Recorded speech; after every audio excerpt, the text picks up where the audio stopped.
Contam que um padre viajava sozinho por uma região de mata fechada quando se perdeu.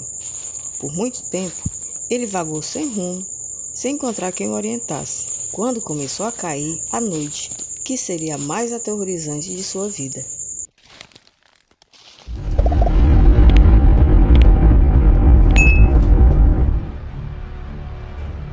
O sacerdote já começava a se desesperar por encontrar um abrigo para passar a noite, quando de repente ele vislumbrou bem longe, por entre as árvores, uma casinha, ainda assim meio iluminada pelos últimos raios do sol. Embora parecesse estar caindo os pedaços, era uma taperazinha mesmo, muito simples. Ele se apressou em chegar lá, e quando bateu, abriu a porta um velhinho. Aí ele foi logo implorando que desse refúgio a ele por uma noite. Diz que o velho armaria, na maior ignorância do mundo, disse que mesmo não dava canto para ninguém não. E ainda assim, com uns 10 centavos de gentileza, indicou a ele que mais na frente tinha uma vila, onde ele poderia encontrar alojamento e comida. Sem remédio, o pobre do padre saiu caminhando, né? Morto de cansado, andou por umas horas ainda, mas por fim chegou a essa vila. Diz que era um lugar tão pequeno que não tinha mais do que umas 12 casas, bem pobrezinha também. As 11 casas que ele bateu na porta estavam todas vazias, mas quando ele chegou na última das casas, ele foi recebido com a maior gentileza do mundo. E foi que ele percebeu que na sala tinha assim umas 40 ou 50 pessoas reunidas. Aí ele entendeu porque que não tinha ninguém nas outras casas, estava todo mundo ali. Mas tudo bem, estava cansado demais para ir conversar com o povo, ver o que é que esse povo estava fazendo. E assim que indicaram a ele um quartinho separado, onde botaram logo comida, roupa de cama, ele, quebrado de fadiga, deitou-se bem cedo e já começou a cochilar. Mas pouco antes da meia-noite, o sono foi interrompido por um choro alto, que vinha justamente desse cômodo, onde tinha um arrumo de gente. Pois nessa hora, a porta do quarto que ele estava se abriu e ele viu, no meio da escuridão, um rapaz entrar com a lamparina acesa. Aí o cabo foi se aproximando dele da cama onde estava deitado e, com a maior delicadeza do mundo, maior respeito, foi informar ele: olha, é com muita dor que eu venho contar ao senhor que agora eu sou responsável por essa casa. Até ontem eu era só o filho mais velho, mas quando o senhor chegou aqui, tão cansado, a gente não quis nem lhe incomodar. Mas o fato é que meu pai tinha morrido poucas horas antes. As pessoas que o senhor viu ali, reunidas na sala, são os habitantes aqui dessa vila e estão aqui para prestar as últimas homenagens ao falecido. Só que agora, todo mundo tem que ir embora para outra vila, a umas 3 milhas daqui. Isso porque, segundo os nossos costumes, sim, eu vejo que o senhor não é daqui, né? Então deixa eu lhe informar. Aqui a gente tem o costume de ninguém permanecer na vila durante a noite quando alguém morre. A gente faz as orações, as oferendas, o que tiver que fazer, e depois todo mundo vai-se embora e o cadáver deve ficar sozinho na casa.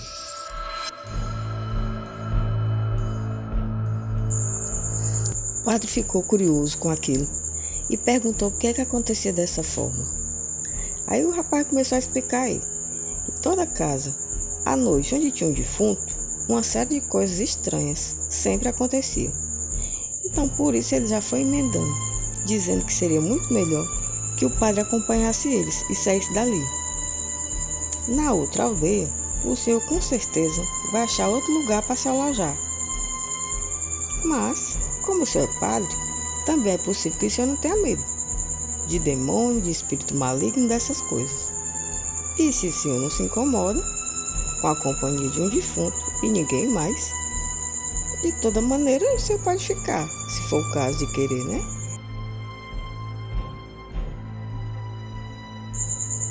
Entretanto, por mais que o senhor seja muito bem-vindo, é importante adverti-lo de que ninguém, a não ser um padre, se atreveria a pernoitar aqui.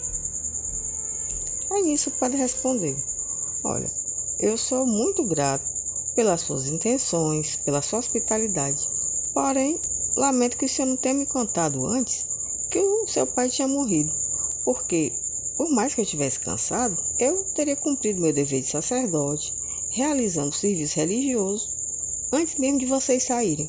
Talvez com as rezas nem precisasse ninguém se retirar. Mas não se preocupe não que eu vou fazer isso agora mesmo, assim que vocês saírem. Eu vou permanecer com o defunto até de manhã.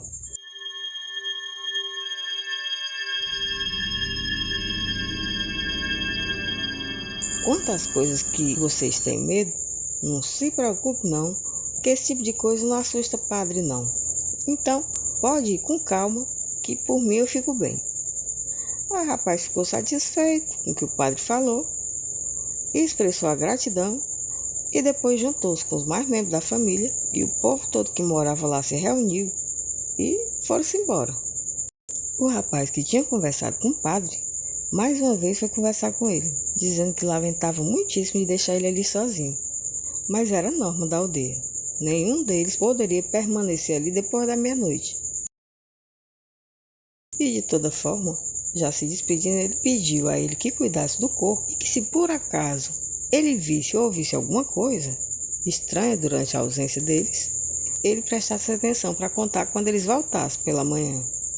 Pronto, dito isso, seguiu com os outros, de maneira que o padre ficou completamente sozinho na vila, no meio daquele povoado que ele mesmo não sabia onde estava. Mas, se vendo já só em casa, ele seguiu e foi para o quarto onde estava o cadáver, acendeu umas velas e começou a rezar. E assim as horas foram passando e ele rezando, sentado, sozinho como no estado de meditação. E assim permaneceu, em silêncio durante várias horas.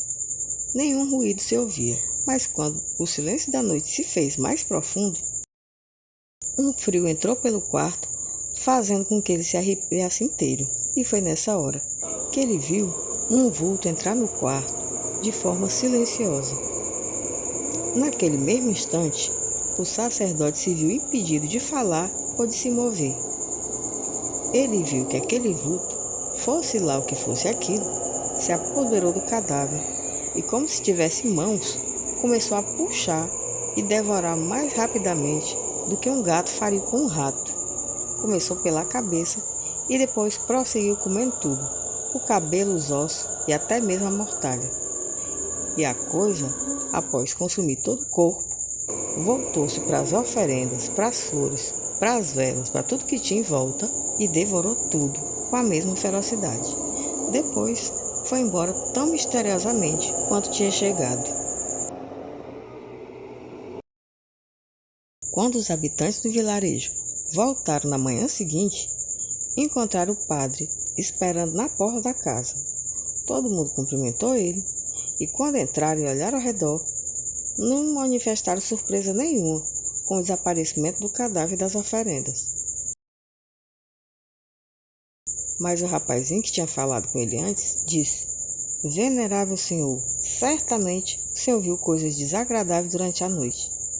Nós estávamos todos muito preocupados com o senhor, mas agora é uma felicidade lhe encontrar vivo, são e salvo. Teria sido uma grande satisfação ter ficado com o senhor aqui, se fosse possível, mas as regras da nossa vila, como eu lhe disse ontem à noite, nos obrigou a abandonar a casa após o óbito, deixando o corpo sozinho.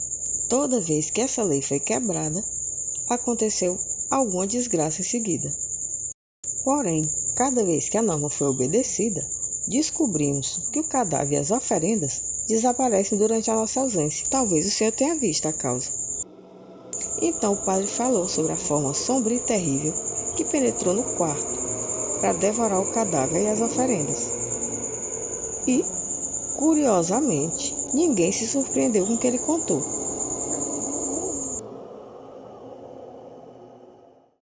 Ao ouvir isso, o rapazinho dono da casa comentou: "O que o senhor acabou de contar coincide com tudo que se tem dito sobre esse assunto desde os tempos ancestrais." Quando ele falou em ancestral, o padre lembrou do velhinho que ele tinha visto lá no começo da história, né? Quando ele tinha se perdido e que indicou ele para ir para lá. Aí perguntou por ele, se era ele que contava essa história. Aí nisso, o rapaz ficou curioso, disse: "Um velhinho, numa casa, no meio da colina?" E o padre disse: "Sim, um velhinho que ontem à noite me indicou essa vila. Eu cheguei aqui porque ele me recusou abrigo, mas me ensinou como chegar." Nessa hora, As pessoas que estavam lá se entreolharam com expressão de terror, e após um breve instante de silêncio, o dono da casa disse: "Mas, meu santo padre, por essas bandas não há nenhuma casinha e nenhum velho. Há muitas gerações que não existe ninguém aqui, além dessas 12 casas que o senhor viu."